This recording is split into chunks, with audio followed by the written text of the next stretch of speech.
Bonjour à tous, bienvenue à ce webinaire. On va se donner encore 2 minutes pour laisser arriver les retardataires. Vous me voyez bien, vous m'entendez bien?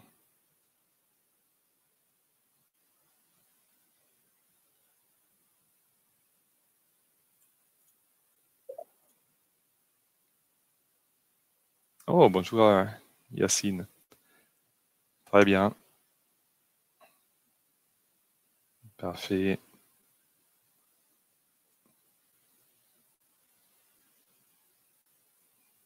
Parfait. Bonjour, bonjour. Myriam, Christophe, Antoine.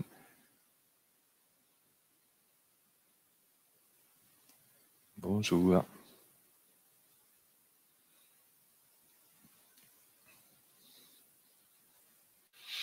Bon, allez, très bien. Donc, bienvenue encore à ce webinaire que j'ai le plaisir d'animer autour de Secnum Cloud. Donc, l'intitulé est « Secnum Cloud, un label de confiance suffisant pour une souveraineté totale ». Donc, nous allons décortiquer ce sujet. Et donc, ma présentation va durer une quarantaine de minutes. Il y aura un petit peu de temps pour des questions-réponses à la fin.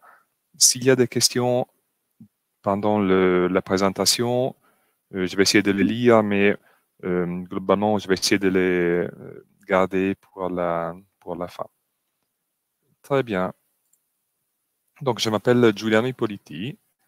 Je suis directeur de la cybersécurité au sein de Cloud Temple. Pour me présenter en quelques mots, j'ai la fonction de RSSI au sein de Cloud Temple. J'ai l'idée, le projet de qualification Secnum Cloud. Et en parallèle, donc j'ai une activité aussi dans la formation. Donc, je suis instructeur IS2, je donne des formations CISSP, CCSP. Je suis passionné globalement par l'apprentissage continu. C'est ce qui est intéressant dans le métier de la cybersécurité. D'ailleurs, il y a toujours de choses à apprendre. Il y a plein de nouveautés au niveau technologique, au niveau de réglementation. Et donc voilà, j'exerce ce métier dans la cybersécurité depuis à peu près une vingtaine d'années. Donc, je travaille chez Cloud Temple depuis 2017. Donc, Cloud Temple est une très belle entreprise de services numériques française, filiale du groupe Neuron et issue d'Intrinsec historiquement. Cloud Temple est un hébergeur et un infogérant multi-cloud. On a notre cloud privé qui a fait l'objet d'ailleurs de la qualification Secnum Cloud, mais on travaille en partenariat avec des hyperscalers aussi sur la partie cloud public.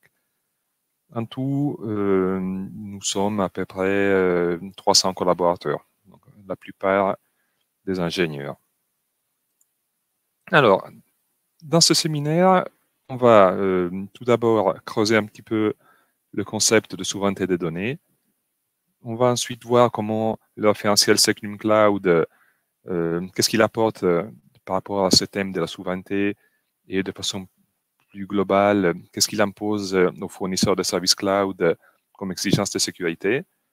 Ensuite, je reviendrai sur la démarche de Cloud Temple, donc, qui s'inscrit sur plusieurs années, et on terminera par des cas d'usage, de réflexion sur la protection réellement apportée par le référentiel Secnum Cloud.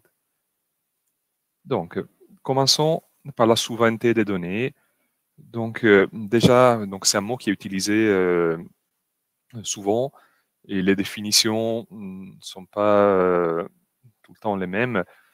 L'interprétation, en tout cas, qui est faite dans ce webinaire du souveraineté des données relève de l'effort qui est déployé par les gouvernements pour empêcher que les données de leurs citoyens ne tombent dans de mauvaises mains. Voilà.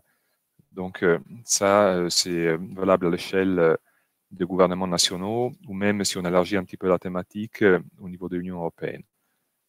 Donc, j'ai pris le parti de revenir sur les événements clés de ces dernières décennies autour de la protection des données, notamment dans les échanges entre l'Union européenne et les États-Unis. Le point de départ de cette chronologie, je le situe en 1998 avec la directive 95-46 de l'Union européenne qui visait à harmoniser les pratiques de protection des données, donc inspirées par les principes publiés par l'OCDE en 1980. Et on va dire c'est la directive qui a été abrogée ensuite par le RGPD et qui a instauré un premier niveau de protection des données, notamment avec des limitations pour le transfert de données au niveau extra-européen. Donc, là, en 2000, il y a eu le premier mécanisme d'échange, de collaboration dans le transfert de données entre les États-Unis et l'Union européenne. Donc, c'est un mécanisme purement déclaratif, donc le Safe Harbor, qui, en gros, consistait dans l'inscription des entreprises américaines sur un registre associé à des déclarations d'intention, des engagements sur le respect des bonnes pratiques dans la protection des données, pour pallier un défaut au niveau de la législation fédérale américaine qui n'incluait pas d'exigences fortes à ce niveau-là. Ensuite, en 2001, quelques semaines après les attentats du 11 septembre, les États-Unis ont voté le Patriot Act qui renforce les capacités de surveillance et de saisie des données du gouvernement américain au niveau extraterritorial. Donc, ça introduit un premier élément de tension, on va dire, dans les échanges de données entre États-Unis et Europe, avec cette notion d'extraterritorialité qui potentiellement représente une mise en danger pour la protection de la confidentialité des données des citoyens européens. Quelques années sont passées. En 2013, il y a eu la révélation d'Edward Snowden, qui ont fait beaucoup de bruit et qui ont soulevé le voile sur des pratiques de surveillance de la NSA. Et ça, et en plus des craintes, on va dire, liées au pouvoir des multinationales comme Facebook, a amené à une procédure de justice lancée par Maximilian Schrems, donc un activiste autrichien, et qui a amené à l'invalidation du Safe Harbor en 2015. Un mécanisme a suivi en 2016, le Privacy Shield, à peu près équivalent. Puis il y a eu le Cloud Act, donc une autre loi fédérale américaine à portée extraterritoriale, le RGPD.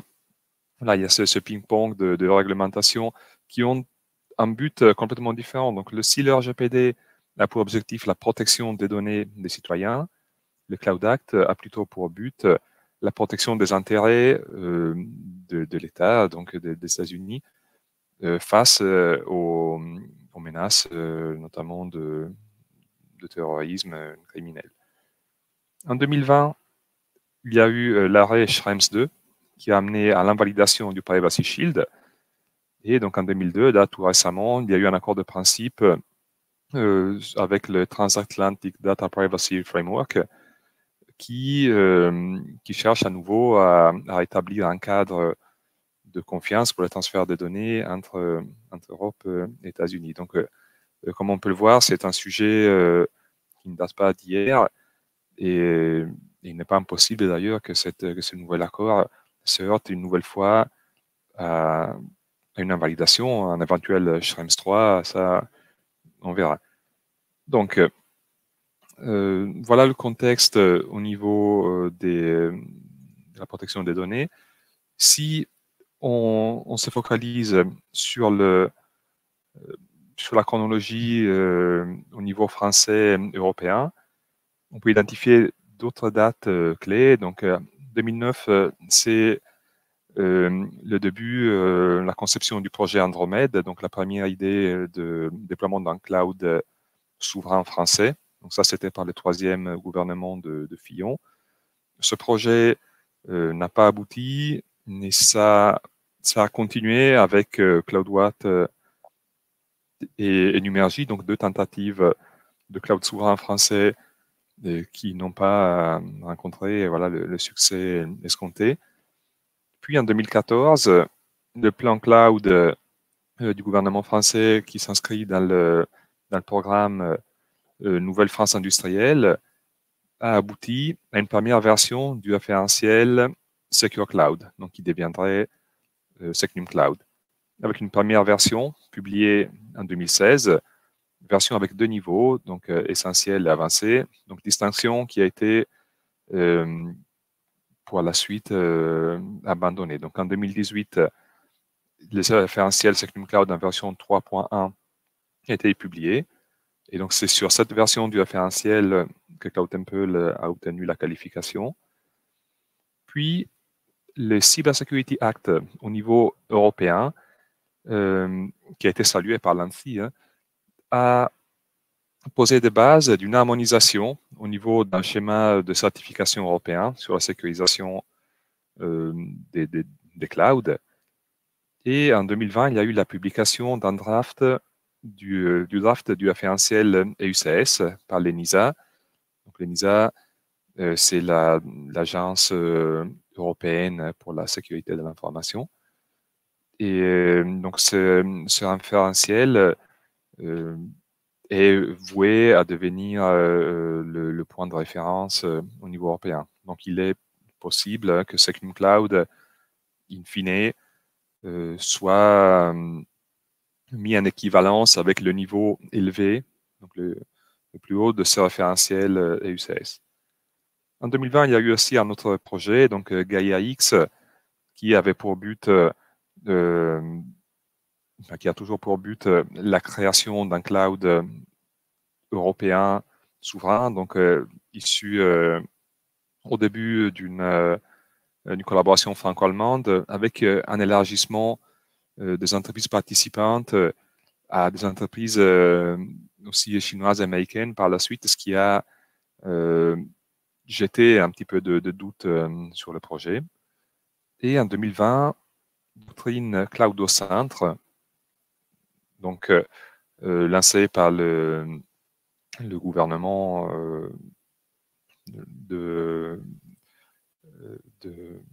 du quinquennat précédent, et la version 3.2 de Secnum Cloud. Donc, dans la doctrine Cloud au centre, il y a eu d'autres actions visant à assurer la souveraineté des données en France, notamment l'interdiction de Microsoft 365 pour les agents publics et l'exigence pour les entités de la sphère publique d'utiliser soit le cloud de l'État, soit un cloud qualifié Secnum Cloud. Donc voilà pour le contexte en France. Donc examinons un peu plus en détail qu'est-ce qui est dit dans le référentiel Secnum Cloud.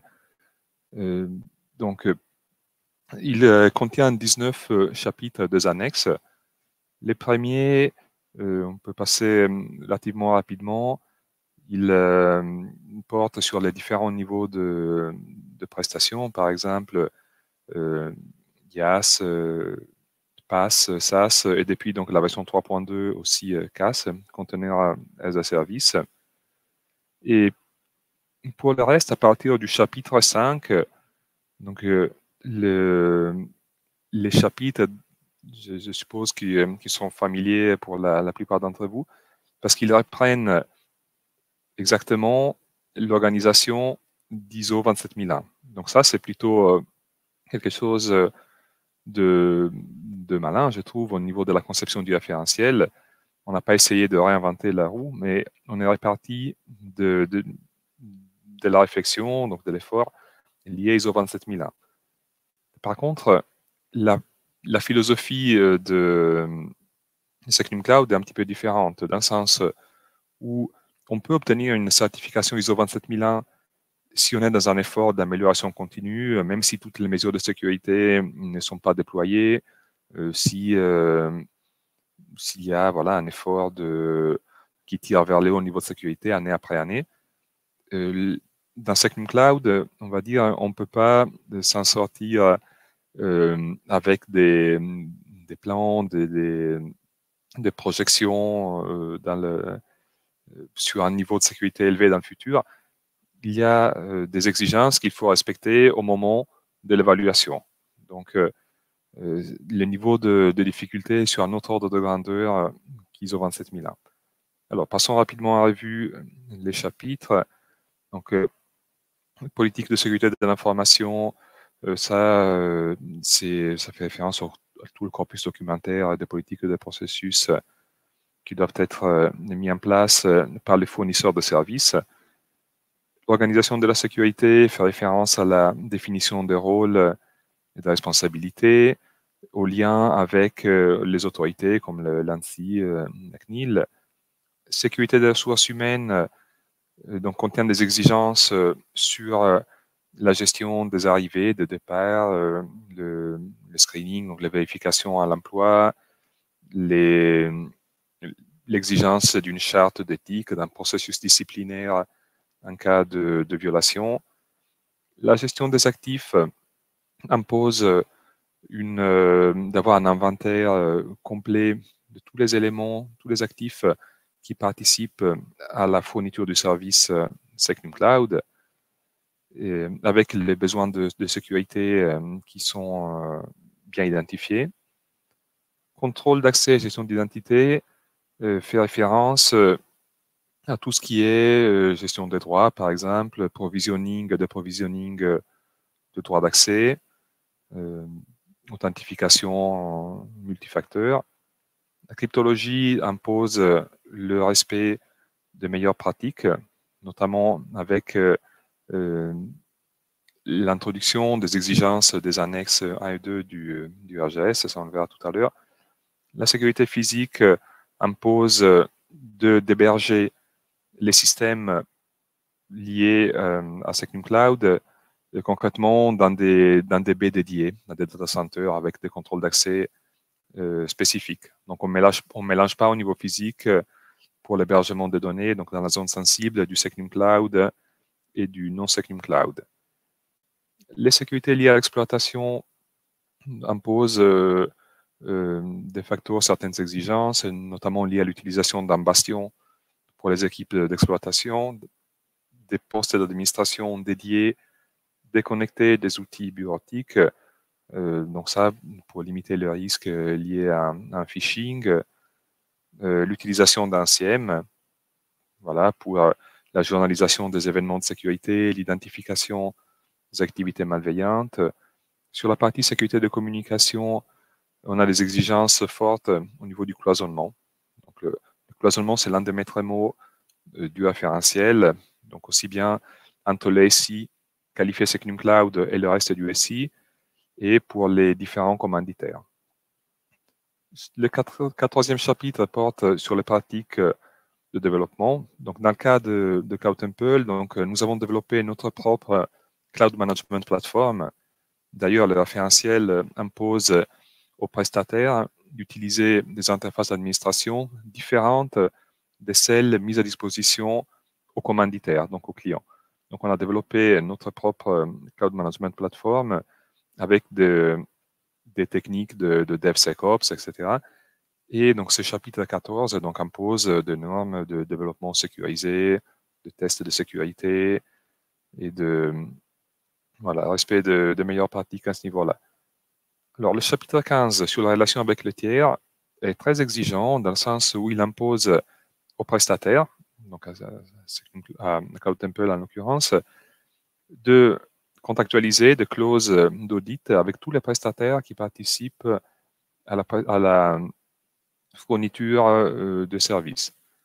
Donc, on a dû identifier plusieurs dizaines. On a dû discuter avec tous ces prestataires pour introduire les exigences de SecNumCloud. Donc, c'est un effort non négligeable.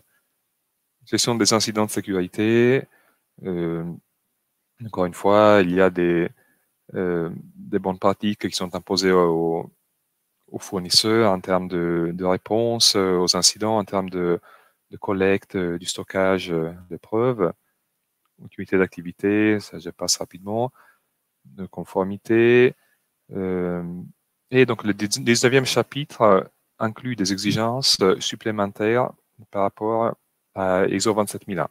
Donc on va faire un focus tout à l'heure, dans quelques minutes, sur ces exigences. Et c'est là-dedans qu'il y a les clauses qui assurent la souveraineté des données.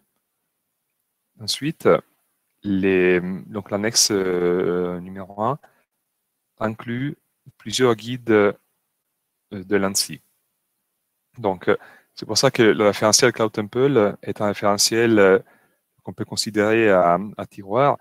L'annexion de ce guide, de plusieurs guides et notes techniques de l'ANSSI, donc il y en a une dizaine, plus le guide d'hygiène informatique qui donne le niveau standard, amène plusieurs centaines d'exigences. Donc, on a fait l'effort d'identifier toutes les exigences unitaires introduites par le référentiel, et il y en a plus de 700. Donc, pour chaque exigence, nous avons dû mettre en face les preuves qui allaient bien pour justifier qu'on respectait l'exigence.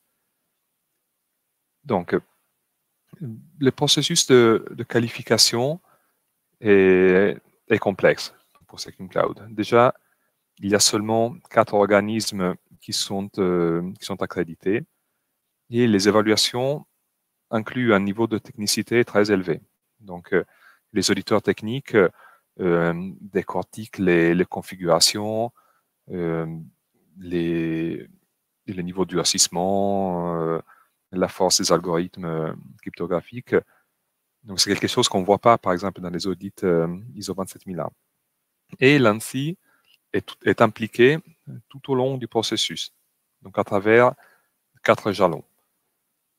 Donc, les 4 services traités, je les ai évoqués tout à l'heure. Donc, CloudTemple est qualifié sur la portée IaaS. Donc, CloudTemple était le 4e, après Outscale, OVH et Worldline. Et donc, WorldDrive est certifié sur la partie qualifiée, sur la partie SaaS. Et la version 3.2 a introduit le service couvert de Container as a Service. Donc, globalement, les normes de sécurité ont toujours un petit temps de retard par rapport aux innovations technologiques. Donc, c'est normal que ce soit arrivé un petit peu après. Donc, voilà, il y a un parallèle fort entre ISO 27001 et SecNumCloud, mais avec un niveau d'exigence de SecNumCloud qui est, on va dire, en termes d'ordre de grandeur, c'est un ordre de grandeur en plus, en termes de temps de préparation pour la qualification, de niveau d'investissement, etc. OK, donc démarche de CloudTemple, donc c'est intéressant que je vous présente une rétrospective, un tour d'expérience de comment ça s'est passé pour CloudTemple. Ça a commencé en 2017, je dirais, quand on a lancé le projet de certification ISO 27001. Voilà, donc on ne peut pas imaginer d'être qualifié SecNumCloud si on n'est pas certifié ISO 27001. Donc, qui ne peut pas le moins ne peut pas le plus. On a mis à peu près 1 an à obtenir la certification ISO 27001. On avait déjà des processus de sécurité qui étaient bien établis, mais il a fallu documenter beaucoup de choses. Et donc, une fois obtenu la certification ISO 27001, on a pris contact avec l'ANSSI et quelques mois après, on a déposé le dossier de qualification, donc en juin 2019. On a été reçu par l'ANSSI en soutenance dans le mois de septembre et puis le premier jalon, donc le J0, a été validé en novembre 2019. Donc, c'est à partir de ce moment-là que CloudTemple est apparu parmi les prestataires en cours de qualification. Ensuite, on a sélectionné un organisme de qualification. Donc, il y en avait 3 à l'époque. Donc, l'AFNOR, l'ENE et l'STI. Donc, en l'occurrence, c'est l'STI que nous avions sélectionné. Et puis, j'ai vu récemment, il y a Certitrust qui a fait son entrée dans cette élite d'organismes de qualification. Et ensuite, donc, il y a eu le confinement qui a apporté un peu de retard dans le processus parce qu'un certain nombre de réunions devaient être réalisées physiquement dans les locaux de l'ANSSI et c'était pas possible, voilà, à cause du confinement. Donc, on a pris un petit peu de retard. Mais la validation de la stratégie d'audit est intervenue en septembre 2020 et donc la soutenance puis la validation en novembre. Et ensuite, donc, l'audit s'est déroulé en deux parties, audit documentaire et technique. L'audit documentaire n'a pas permis d'identifier de non-conformités. Il y en a eu quelques-unes identifiées dans l'audit technique qui ont été corrigées et dont la vérification a été validée dans l'audit complémentaire en février. Et puis, donc, la qualification est intervenue pour nous en mars 2022. Donc voilà pour le cheminement. Donc c'est, on va dire, c'est environ 3 ans si on compte le début des échanges avec l'ANSSI.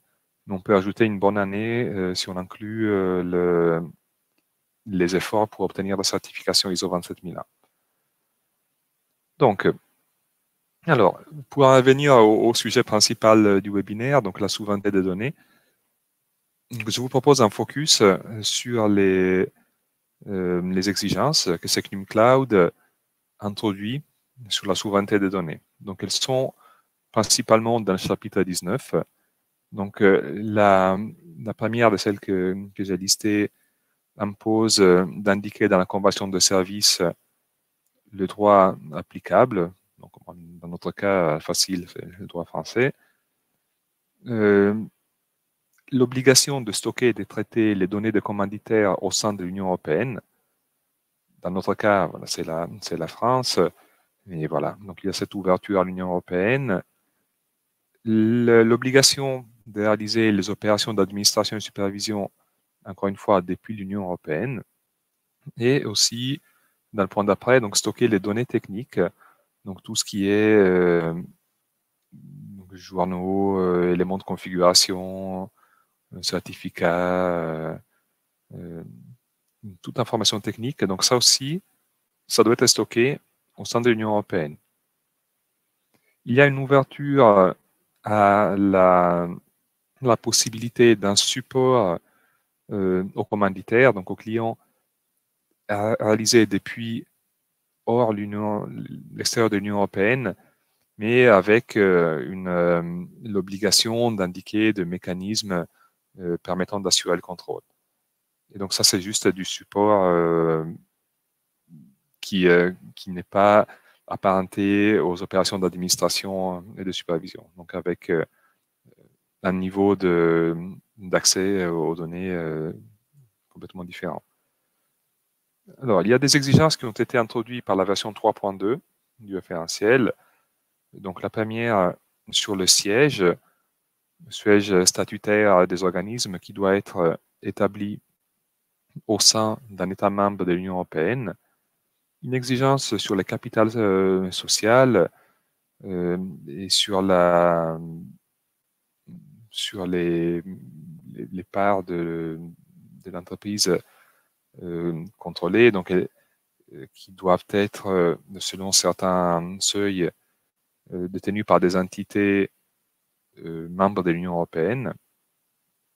Et dernière exigence liée à la souveraineté, l'interdiction, on va dire l'exigence pour un fournisseur de cloud qualifié de s'assurer qu'une société tierce ne peut pas avoir la possibilité technique d'obtenir les données, donc de récupérer les données et opérer à travers du service. Donc, ça fait référence à des fournisseurs situés hors de l'Union européenne.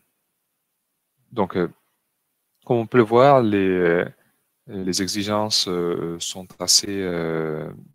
sont très claires et voilà, la question qu'on peut se poser c'est une question relativement facile, hein, mais est-ce que les données hébergées sur un cloud qualifié Secnum Cloud sont exposées à un risque d'atteinte à la confidentialité à cause des lois américaines à portée extraterritoriale? Donc, la réponse à cette question est relativement facile. Non. Donc, c'est justement la raison d'être du référentiel Secnum Cloud, qui protège vis-à-vis de ces lois extra-européennes. On peut se poser une autre question. Un client souscrit à une offre IaaS, je précise bien IaaS qualifié Secnum Cloud, et il déploie des machines virtuelles. Est-ce que le référentiel Secnum Cloud protège les clients des failles OS et applicatives sur CVM? Si vous avez une idée sur la réponse, n'hésitez pas à la mettre dans le chat. Globalement, j'ai mis 6 questions. Et puis, si vous en avez d'autres, n'hésitez pas à les poser dans les prochaines minutes. Donc, la réponse à cette question est que le référentiel Secnum Cloud, pour la portée IaaS, ne s'intéresse pas au système d'exploitation. Donc, si un client déploie des VM sur du IaaS qualifié Secnum Cloud, mais ne se soucie pas de ces mises à jour, s'il laisse des vulnérabilités, donc même en étant sur une infrastructure qualifiée Secnum Cloud, il sera vulnérable. Donc ça, c'est clair quand on voit la répartition de responsabilité qui est indiquée dans le référentiel. Donc sur la colonne de gauche, IaaS, le système d'exploitation est sous la responsabilité du commanditaire. Il y a un autre référentiel qui est en cours de finalisation, qui va lui toucher les actions d'infogérance, donc d'administration externalisée. Et ce référentiel PAMS permettra à un client d'avoir l'assurance aussi que les opérations d'infogérance sont réalisées selon les règles de l'AR de sécurité. Okay, donc ça, c'était une précision importante, je pense, à poser. Troisième question. Donc, un client souhaite limiter le risque de subir une compromission à travers une attaque de sa chaîne d'approvisionnement, donc la supply chain. Donc, comme vous le savez peut-être, les attaquants, parfois, ne s'attaquent pas directement à l'entité ciblée, mais passent par ses sous-traitants. Donc, avec l'hypothèse qu'ils aient des moyens de sécurisation moins importants et que ce soit plus facile de rentrer par là pour s'attaquer ensuite aux données de la victime finale. Donc, est-ce que le référentiel Secnum Cloud permet de limiter ce risque? Je vous laisse réfléchir quelques secondes à la question.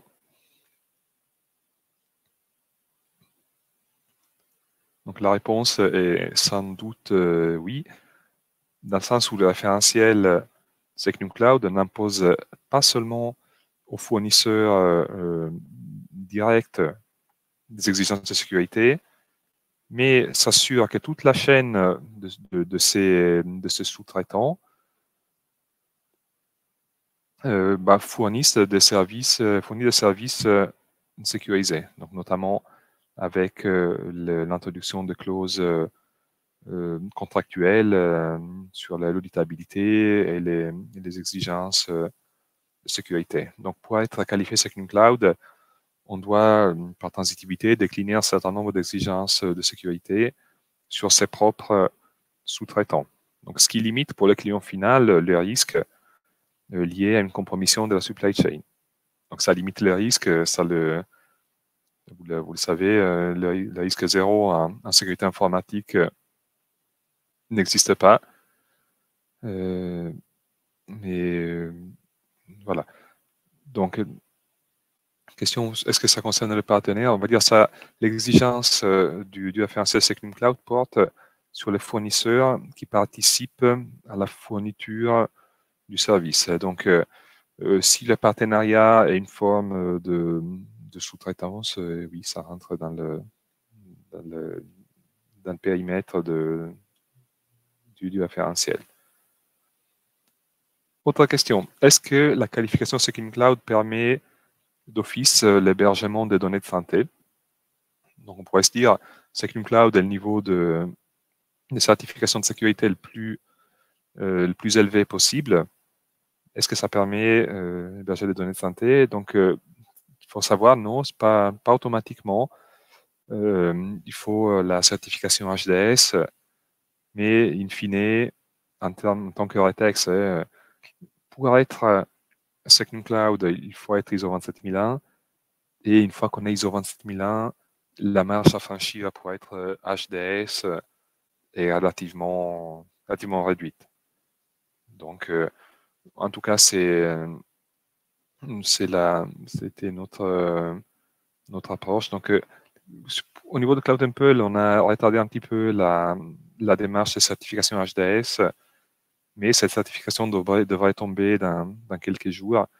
Et comme ça, donc, on aura une triple certification ISO 27001, Security Cloud et HDS.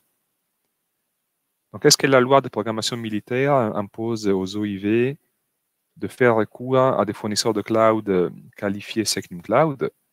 Donc, c'est une question, je pense qu'il est légitime de se poser. Et la réponse est non, en tout cas pas dans la version actuelle de la loi. Je suppose qu'elle pourra évoluer. Mais donc, la loi de programmation militaire impose des exigences plutôt sur le prestataire de services, donc sur la détection des incidents de sécurité, sur la réponse et sur l'audit. Donc, avec les référentiels P10, PASI, etc. Et in fine, donc, dernière question, est-ce que le référentiel Security Cloud inclut des exigences sur la protection des données à caractère personnel? Donc, oui, absolument. Donc, il y a comme évoqué, donc, le Security Cloud est un référentiel à tiroir qui va piocher des exigences de sécurité dans d'autres référentiels, donc les guides de l'ANSSI, mais aussi le RGPD. Donc, le RGPD, la loi d'informatique et liberté sont cités dans le référentiel et il est donc demandé aux fournisseurs de les respecter. Donc, voilà pour les questions que j'avais anticipées. Est-ce qu'il y a des questions parmi les participants à ce webinaire? Alors, très bien. Donc, je vois une question de Philippe que je salue à l'occasion. Hein. Je dis au plaisir, hein. Ça fait un moment qu'on s'est vu. Alors, donc, en synthèse pour toi, faut-il considérer Secnum Cloud comme un moyen d'être conforme NIS et à se protéger des lois américaines ou plutôt améliorer sa posture sécurité dans le cloud avec des partenaires certifiés? Alors, en première analyse, je dirais que l'un n'empêche pas l'autre. Après, quel poids donner aux deux considérations?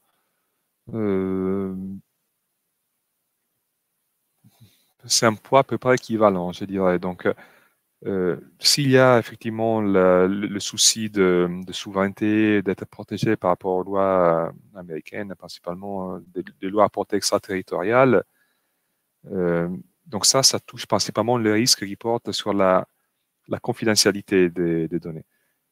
Donc ça, bien sûr, c'est un driver très important. Donc ce qui a été pris en compte dans la doctrine Cloud au centre, mais il y a aussi tout simplement un souci de pas subir, de pas se faire hacker, de pas subir une compromission en incident de sécurité à cause des défaillances, du défaut de maturité de son propre prestataire cloud. Les prestataires cloud sont la cible privilégiée dans les attaques sur la supply chain. Donc, si on veut réduire ces risques-là, le fait de faire appel à un prestataire qualifié Secnum Cloud permet de limiter très fortement le risque de se faire avoir à cause d'une insuffisance du fournisseur. Et merci pour la question. Donc, est-ce qu'il y en a d'autres? Ok, donc on me demande pourquoi je dis qualification Second Cloud plutôt que certification. En fait, le mot qualification est plus fort que certification et inclut en gros un tampon, une marque de confiance qui est apportée par l'État français. Donc ça va au-delà d'un mécanisme de certification.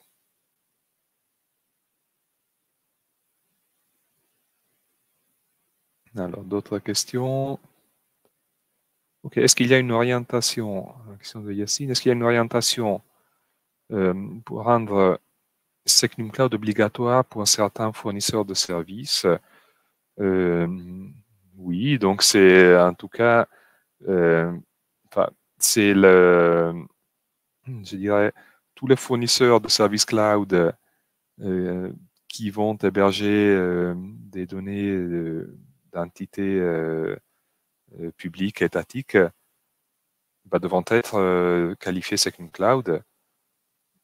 Voilà, donc tous les fournisseurs tiers au-delà du cloud de l'État. Donc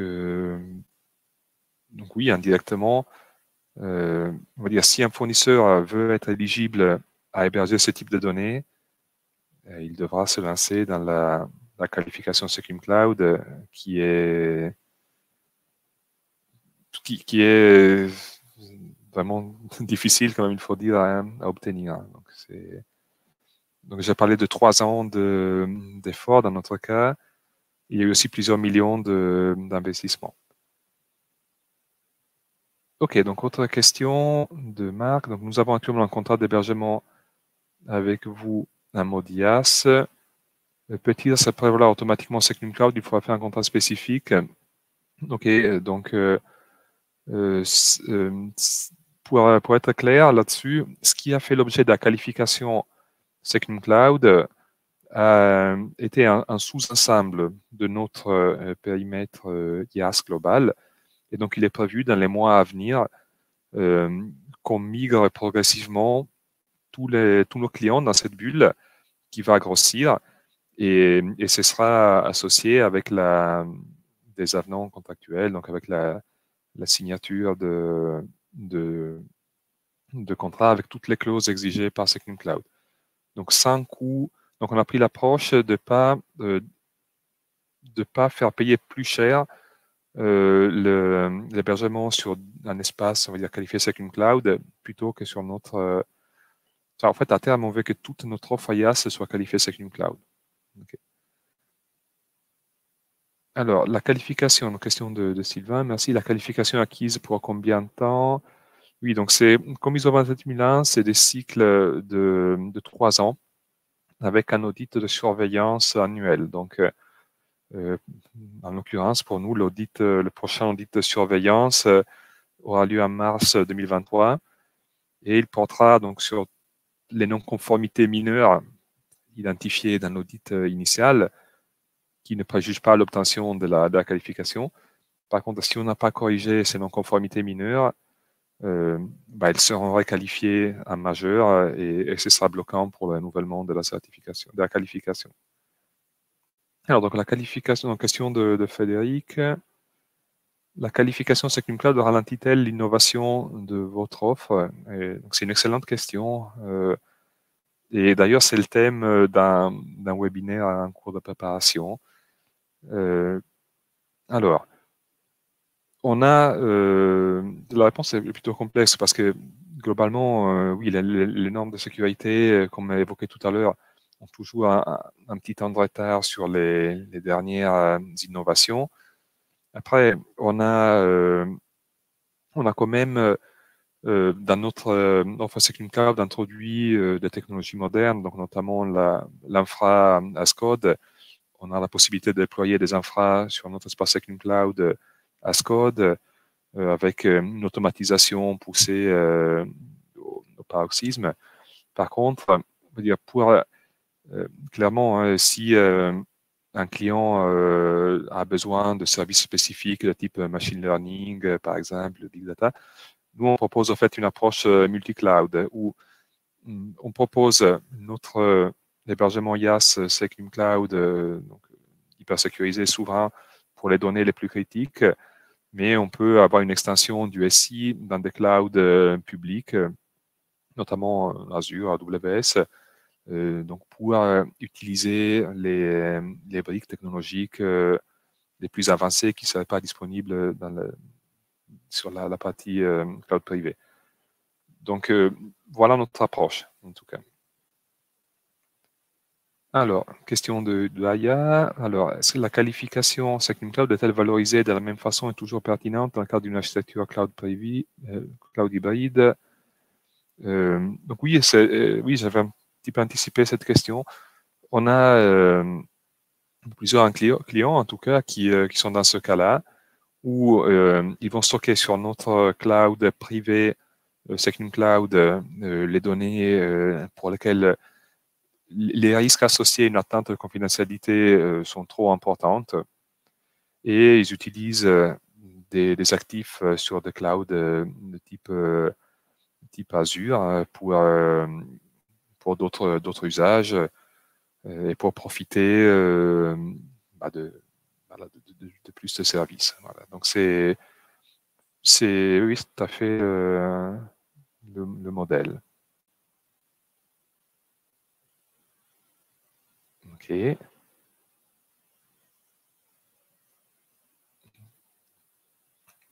Alors, une autre petite question. Alors, quelle est la prochaine étape de certification pour Cloud Temple? Ce sera clairement la qualification PAMS. Donc, celle que j'évoquais tout à l'heure et qui permettra d'élargir, on va dire, le gage de confiance de l'ANSSI à nos prestations d'infogérance. Ah bah parfait, donc ça c'est une autre question du même ordre. Donc oui, ça PAMS est à l'étude. C'est un énorme chantier, encore une fois, donc on se projette sur un horizon d'environ 3 ans pour l'obtenir. Voilà. Et on a une étape préalable là aussi, qui est l'extension de notre certification ISO 27001 à tous nos services d'infogérance, qui interviendra en fin de cette année. Donc encore une fois, ISO 27001, c'est vraiment le point de base pour aller plus loin.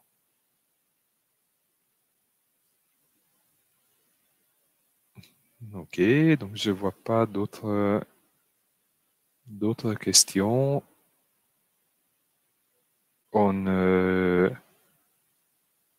arrive à la fin de ce webinaire. Donc, si vous avez des questions complémentaires, n'hésitez pas déjà à me demander en relation sur LinkedIn. Je serai heureux de vous répondre ou de nous contacter Cloud Temple à travers le site web. Là, je vais passer dans les slides, voilà, cloudtemple.com.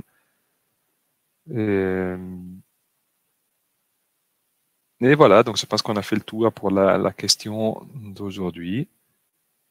Et il y a peut-être une autre question qui se prépare.